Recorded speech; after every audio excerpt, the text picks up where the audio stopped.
Most people will never become good at sales because they are either trying to memorize the perfect script, they want the perfect opener, the perfect word track, and the perfect objection handle to gain the confidence to be able to say the price is $10,000 without feeling like they're going to shit their pants. But that's not how sales works. The best salespeople are not better because they memorize more lines. They are better because they're willing to have the conversations everyone else is too scared to have. Most people ask soft questions and play it safe, while a real closer asks the questions that make the prospect stop lying to themselves. Because if someone gets on a call with you, they are not there by accident, and it is not your job to convince them. Your job is to simply help them tell themselves the truth and to finally face the thing that they've been avoiding. And that's why most beginner salespeople get destroyed, because they ask surface level questions, then accept surface level answers and pitch too early. Then at the end of the call, the prospect says, I need to pray about it, or I need to talk to my partner. But the truth is, the sale was not lost at the end. It was lost in the discovery. So in this video, I'm going to walk you through the 6 things that you need to understand if you want to sell better than 99% of people. And they are the exact same principles that helped me go from being enlisted in the military to now making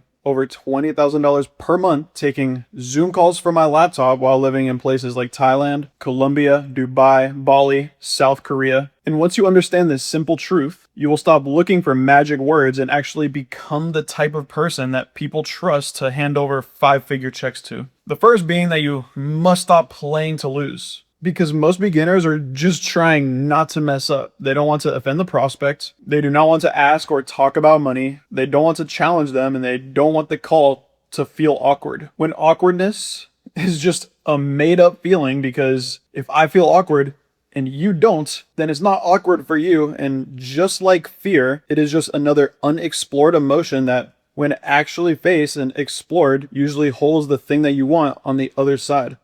For example, a meaningful conversation with a prospect that leads them into making a clear decision in the end. These safe interactions and safe conversations do not move people. And if you want to sell better than 99%, then you must play to win. That does not mean being aggressive. It means caring enough to ask the real question. The second step in this 6-part process is reading the person on the other side before you even run the call, because you cannot sell everyone the same way. For example, an 18-year-old kid versus a lawyer or a real estate agent all need different language. You are still trying to get to the truth, but how you say it changes based on who is in front of you. Step 3 is getting the real data and getting to the actual truth. Because if you miss key details early, they will come back as objections later. You need to know the actual numbers, timelines, their situation, past attempts, financial situation, decision-making process,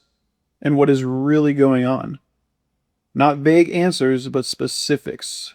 If they say, my business is doing well, ask, what is well? How much revenue did you make last month?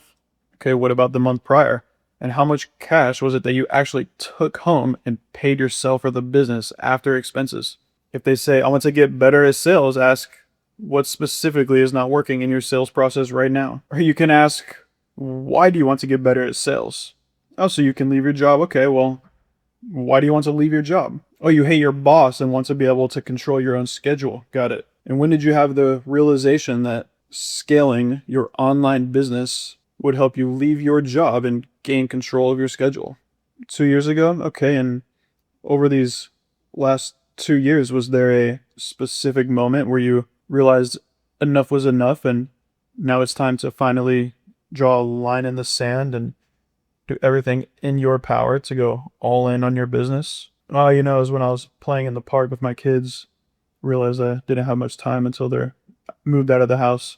I mean, it's already been 2 years. Why do something about it now? Why not wait? Because you could. You get the point, and the point is to cut through all of the rationalizations, the justifications, and the excuses. The fourth thing to keep in mind is that you must always come from a place of curiosity and not neediness. If you're asking a question because you need a certain answer, then you are coming from a place of neediness and attachment to the answer and attachment to the outcome, which leads to telegraphing and neediness of a specific outcome, when instead you should just be focusing your attachment on the process and whether or not you ask the most powerful question at the time to figure out what it is that's actually going on with the person on the other end and what's holding them back, as well as if and how you can help them, and more importantly, if they're even willing to change and help themselves, and if what you offer is something that aligns with what they're looking for. The next thing to touch on is helping them feel and understand the costs of staying the same, because pain is not just from them describing their problem. People can talk about hating their job, being broke, being overweight, or being stuck for years and still do nothing about it. That's not real pain, that's just them narrating their situation. Real pain happens when they feel the cost of staying where they are right now. Not some hypothetical situation about what might happen 5 years from now that most sales trainers and gurus on the internet will try and teach. Not later, but today. How much longer are you willing to wake up and go to a job you hate? Why not? Because you could. How many more months are you going to keep saying you want to lose weight and be there for your kids and do nothing about it?